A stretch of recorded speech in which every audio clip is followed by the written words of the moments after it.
Jean-Michel Larquet, vous avez pas joué avec, mais contre le Defac. Quel souvenir vous avez du joueur?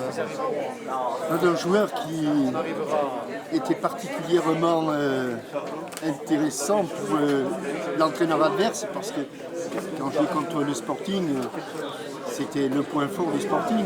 Et donc, même quand on était Saint-Étienne et qu'on dominait le football français, on restait quand même extrêmement méfiant parce qu'on savait que si Claude Papy faisait un bon match, on avait des chances d'être en grande difficulté. Donc il avait un régime particulier sur le plan du marquage, mais il était tellement talentueux que, quelles que soient les consignes de l'entraîneur, il arrivait toujours à faire des choses magnifiques sur le terrain.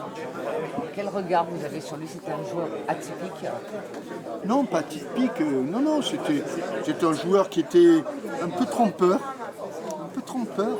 Pour ça lui jouait des bons tours parce qu'on avait l'impression qu'il était plutôt frêle, un peu fragile, un peu détaché des choses. Et en fait, c'était sa façon de feinter l'adversaire. Physiquement, c'était un garçon qui était très intéressant, très concerné par le jeu, très concerné par son jeu et par le jeu de ses coéquipiers.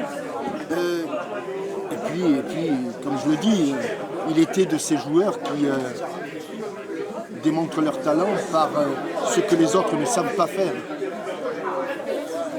Lui, quand il avait un geste technique difficile à réaliser, certains vont le tenter et toujours échouer.